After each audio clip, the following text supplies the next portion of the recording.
You can love someone with a pure heart, forgive them again and again, and pour endless patience into a relationship, yet still wake up completely exhausted. Most of us operate on a hidden emotional contract. We believe that if we input good deeds, the world returns fairness. But life doesn't run on this math. When the output doesn't match your effort, the system jams. We try to force it, pouring more compassion into unfixable situations. In the process, the pressure spikes, and we abandon our peace to keep the machine from failing. We mistake this infinite patience for loyalty, but staying with someone who continually ignores your feelings only teaches them that your pain has no limit. It demonstrates that your boundaries can be moved indefinitely. This is the true source of your exhaustion, the attempt to enforce an emotional contract that the universe never actually signed. After a painful ending, the mind often turns inward with blame. You question why you stayed so long, assuming your hurt is a sign of personal failure. But the lingering pain comes from an active resistance to reality. You are spending your energy fighting a force that is simply doing what it does. You are demanding that an immovable situation move because you feel it should. Suffering occurs when we insist the world act according to our internal rules of fairness. People act out of their own unhealed wounds and character, and relationships change regardless of our permission. Healing begins when you stop trying to fix the person who hurt you, and instead dismantle the expectation that you can control the actions of others. Buddhism describes this through the principle of anicca, or impermanence. It is the observation that everything, including relationships, human character, and our own emotions, is in a state of constant flux. This diagram shows a barrier trying to stop a rapidly moving river.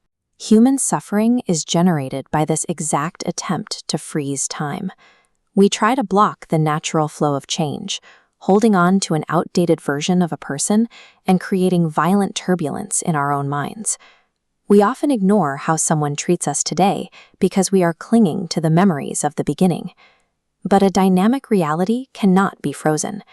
Eventually, the pressure of who they actually are cracks the barrier and floods the life you tried to protect.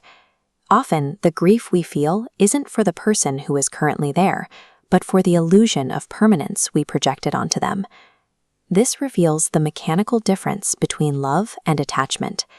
Love requires freedom and mutual peace. Attachment, however, relies on fear and a growing tolerance for disrespect. Love says, I care about you, but I will not lose myself for you. Attachment says, I cannot live without you, even if you keep hurting me. This destructive loop is why we return to familiar pain. Even when we know a situation is harmful, the brain craves the short-term comfort of what it knows. We accept temporary moments of warmth while ignoring the fact that the heat is burning us. A similar trap occurs when we wait for an apology or closure. We hold our lives in place, hoping the person who caused the damage will finally admit what they did.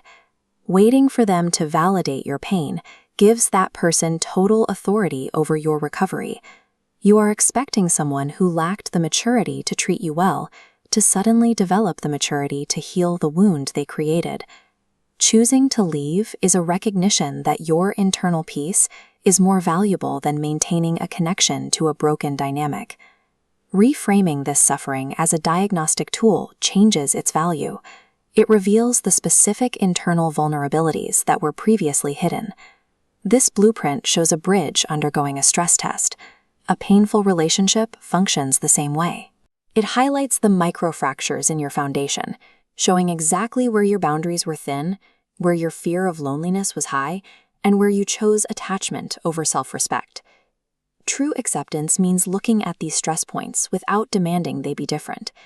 It isn't an approval of the harm, but a clear-eyed recognition of the facts. This pain provides a map of what needs to be reinforced.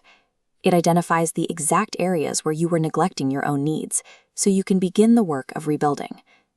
This rebuilding requires the discipline to choose long-term peace over the immediate comfort of old habits. It is the daily choice to stop returning to the places where you were broken.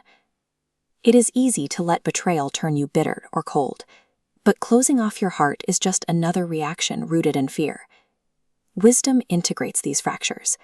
Like the gold veins in this pottery, your history of healing becomes part of your strength. You develop bounded compassion, the ability to care for others without allowing their brokenness to become your own suffering. The end of a painful attachment serves as a return to reality. It ends the cycle of self-betrayal, drops the illusions, and allows you to finally inhabit your own life again.